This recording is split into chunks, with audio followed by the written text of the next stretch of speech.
January is the time of year where we all make our New Year's resolutions, and this week Donald Trump says he intends to buy Greenland, rename the Gulf of Mexico and seize the Panama Canal. Here to tell us if any of these will actually happen or if they'll go the same way as me giving up custard creams and trying not to pee on the toilet seat, would you please welcome... I'm trying, you gotta try. You gotta aim high. Well, I don't mean aim high. If you aim high, that's how you... Please welcome the Ant and Dec of political predictions. It's Matt Cooper and Ivan Yates.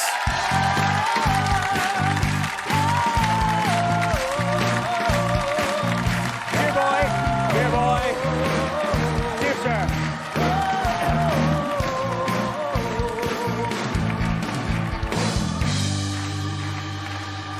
Welcome to the show, guys. You started out on rival drive time shows. You're now a political couple playing the Olympia. Did you see that one coming, Matt? Yeah, I always had this ambition. I thought, I want to play the big venues. I was trying to persuade Ivan, because he's a very shy and retiring person. Yes. About the idea of standing in front of a live audience, Yes. Was it hard to convince? Well, first of all, I said it's a mad idea to do a live show. I said, who's going to pay €36? I said, there won't be 20 people there. 1,200 people turned up. Listening to me talking shite, it was really, really difficult. Then we went to Cork and did something similar. So what actually happened was June of 12 months, of 23, he rang me up and he said, Ivan, I'm on my deathbed here. He's a real hypochondriac. I was actually had COVID, which had turned into pneumonia, and I think I was hallucinating, and I had this idea for a podcast, and I rang So we'd worked together, co-presented The Tonight Show, and it was fine. We did it for 3 years. I left Dublin, and he got this idea. And I'd actually been approached by RTE to do a podcast, and so on. And so therefore... part of it is that we just don't talk about politics or predict politics, we argue politics. Because Matt is the most woke PC guy you'd meet, whereas I'm an ordinary, regular guy. Yes, well, I was going to say the world is very politically divided, and it's fair to say that you guys view the world at the moment currently very differently. Oh, absolutely. I have a swear jar inside in the studio. For every time he calls me woke, he has to give 20 quid to charity. It's well spent, I can assure you. There was about 60 quid today went into it, but then I actually had to call him woke. Because I'm pointing out, what is woke? This is this sort of easy insult that's thrown out. But actually, it's things about diversity, equality, inclusivity and the rest of it. And I said, Ivan, what way did you... It's virtue signalling, it's ethical nonsense and all this kind of stuff. What way did you vote in the marriage equality referendum? Put it like this, I did vote yes for them, but... So he's woke. Retrospectively, I could say... You heard it first. Well, in rural boxes, they're beaten 7-1. So but like this, we had a good track election because I was actually working on the 43 constituencies, so I had to get my head around 686 candidates, those with a chance, and then call it, and so on. We got 90% right, which isn't bad. OK, in your intro, we've heard some of Trump's plans. Any of those a possibility, Matt? Well, I'm just worried that he's wearing a tribute tie for Donald Trump today. He is, and slightly long. He's only 9 sleeps till the great man is in. I'm so excited. He just doesn't have it quite long enough. He needs it to be down to his knees for it to be more accurate. The Trump thing is, I promise that I'm not going to be suffering this year. I'm not going to be triggered by either Trump or by Ivan. Neither he suffers from TDS, Trump derangement syndrome. Yeah, that's what he likes to say. And he's very upset about Trump and all that. He didn't see it coming, by the way. OK, well, look, a lot of us didn't see it coming. Let's see if he gets triggered by this. This is what Trump said this week. So we're going to be changing the name of the Gulf of Mexico to the Gulf of America, which has a beautiful ring that covers a lot of territory. The Gulf of America, what a beautiful name. Well, we need Greenland for national security purposes. I've been told that for a long time, long before I even ran. I mean, people have been talking about it for a long time. Look, the Panama Canal is vital to our country. It's being operated by China. China. And we gave the Panama Canal to Panama. We didn't give it to China. So this is a man you're happy with, Well, first of all, we'll just take Greenland, right? Greenland has a population of 57,000 people, and they're agitating for independence, and they're going to have a referendum. If they go independent, he'll say, I'll give you $5 million each, and I'll give you an American passport, and they might say yes. That's the way Alaska happened. It is strategically placed. Like, actually, Greenland is nearer to New York than it is Copenhagen.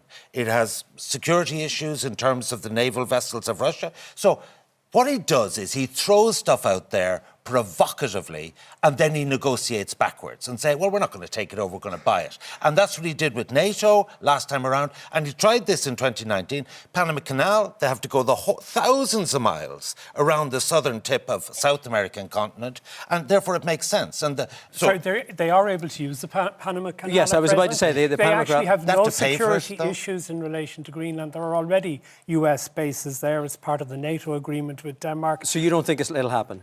No, I don't. And I think, he runs these flags up the pole and all the rest of it. I actually was more interested in him in windmills and dolphins, because what he was on about this week as well, he believes offshore wind farms are driving the dolphins and the whales mad and is sending them to their death on there is shore. a serious issue here. Like, if you look at the UK, look at France, Germany, everyone's in recession, we're rolling in money. And it's down to US corporates. So now we've reached a situation that actually it's not just about Trump. He is the freely elected leader, and the Republicans control the Senate and the Congress. And I don't know if you saw Pretty Woman. And, after Richard Gere and Julia Roberts got together, and she looked like a bit of a hooker, and they went into the fashion store, and he said plenty of sucking up was required for her to the manager. That's what Ireland needs to do, because we're getting 28 billion from these US corporations, and if they decide to reshore, either because of tariffs or tax, this is an existential threat to Ireland. This is a serious matter. Do you see this as a threat? Yeah, there are major issues. Tariffs, we export about 56 billion worth of goods every year. Pharmaceutical companies, major things like butter, whiskey, all of these things, this is our big market. And if you put 10 or 20% tariffs on that, it undermines our ability. The pharmaceutical one is really important. And as Ivan said then as well, if he gets reshoring of jobs, if these plants were to move back to the United States, I don't see it happening because he doesn't have the staff to put into these, or the companies don't have the staff. But there are major issues that, we need to be worried about what this guy wants to do. And then where does Musk fit in on all of this? Well, Musk is as mad as a box of frogs. You could probably say Trump is as well. So when you put the two of them together, you've got a tank full of frogs going actually mad. But do you agree with that, or do you think? Well, I think that Trump is the most successful entrepreneur in the world in the last 20 years. Not only Tesla, SpaceX, Starlink. Oh, Sorry, you think Musk? Sorry. Musk, sorry. Yeah. But the point is this, as a politician, I don't rate him. He can't ever be president. He was born in South Africa. And so therefore, I actually think that bromance they'll fall out. And I actually think Musk is best, it'd be better to stick to business. I think there's a certain amount that Trump really rates billionaires. He loves the company of billionaires. I think most of us would find Musk highly irritating. And this idea, like he's hanging out in a cottage in Mar-a-Lago and apparently he's into Trump's room every day, more stuff in his ear. He won't be able to do that in the White House because there'll be security in the White House. But I think the problem with Musk is that he has ideas that appeal to Trump. The one thing Trump won't like is Musk keeps getting more publicity than him. There's nothing that he dislikes more than the gaze of attention going to somebody else rather than himself. So if you look at Musk sort of starting to get involved in UK politics and German politics, do you think he even remotely cares about Ireland? Do you think for Trump, Ireland is maybe just an irrelevancy? Oh, well, he has Doombeg, and maybe he thinks, once maybe he's got Panama as the 51st state, Greenland as the 52nd, Canada as the 53rd, maybe we'll be the 54th. That'd be the way that he'd get rid of the trade imbalance with Ireland that he doesn't like. And he was able to buy Doombeg on the cheap from Nama, so maybe he thinks the country comes pretty cheaply as well.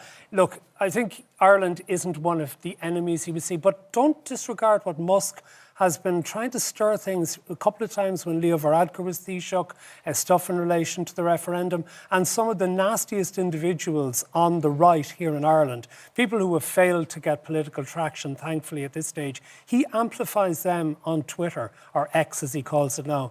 And when they tell lies about this country, Elon Musk is willing to amplify those. And it's an example that not just in other countries like Germany and Britain, he could be potentially a danger to Ireland as well. He's not a good man. OK, let's move on to home politics. Still no government formed. You have said yourself that you are a self-styled Lady Whistledown your ear to the ground. And would you believe it? Only tonight, yes, I have hot news off the press. And this is actually true, that Michael Healy-Rae is going to be a super junior minister. A deal has been done, I understand, tonight. And this exactly happened. Zappone got in first before Shane Ross's Independent Alliance. This is 2016. Yeah, so they've done a deal that the two Healy-Raes will be in the government and will sign up till November 29. The deal between FF and FG is 8-7. So now they can go to the regional independents, Lowry, and say, well, actually, we have 88 now, not 86. And we'd love to do business, but we're only going to give you 3 junior ministers. There'll be no problem by the 22nd getting a programme for government. But then we get to the red line, which is the jobs. So the regional independents are looking for a cabinet member, a super junior, and 2 other posts. What they'll be told is you can just have 3 junior posts, and they'll make them walk the plank. Like the last time in 2016, the actual Dáil debate goes on, and they were filibustering because they didn't know how the independents are going to vote. And so you think that Micheál Martin and Simon Harris, you basically think they're playing a blinder at the moment, putting this together? I do. Yeah. And also I think they've outmanoeuvred everybody, but I've no doubt that what will happen is they've agreed next election, November 29. In around September, August, they'll do the changeover. Micheál's big objective is to have the EU presidency. He'll be the longest-serving Prime Minister in Europe at that stage in the latter half of 26. Go out in a blaze of glory, and then Dara O'Brien and Jack will fight it out for the leadership of the party. I think Dara could win that. But basically, I think there is a real rock on the road, which is there ain't enough jobs available and there ain't a cabinet post. And tonight's deal with the Healy-Raes, which I think will be announced next week, has sort of stolen a mark. They snuck in. I think it may have been announced tonight, actually, by yourself. Yeah. Don't you love the authority and certainty that he Yes. has? But the Michael Healy-Rae thing, I will tell a little bit of a story from behind the scenes. We've got to be when very we used to quick be on this. television, Yeah. because he once threw a pen at Michael Healy-Rae on set. We when got we were 250,000 viewers. It really worked well. Okay, where's mine? Let's see if I can get over those. Very quickly, I know you're a betting man. Presidential elections, who do we think? Who's your favourite for that? Who's a good outside bet? Haven't you been featuring in the outside betting recently? I don't think I have, to be honest. No, maybe we'll start a rumour tonight. Okay, I'm going to go a long shot. Michael McDowell. Okay. Tommy Tiernan. Tommy Tiernan. So is Get that... rid of the competition, Is Patrick. that your favourite or is that your outsider? No, I'll put it like I hear Michael D is very keen on him to run. I think You heard that from me, Ivan, in fairness, on the podcast. All my good stuff is plagiarised anyway. But I think the two big parties saying, you know what, if we had an agreed candidate, we could save 300 grand here. Yes. I think Roisin Shortall is looking for it for the left. Would you be interested yourself? No. Okay. Come on, the country could only suffer so much, in fairness. Guys, we're out of time. Let's do this again very soon. Matt and Ivan's podcast, Path to Power, is available wherever you get your podcasts. One more time, give it up for Matt and Ivan.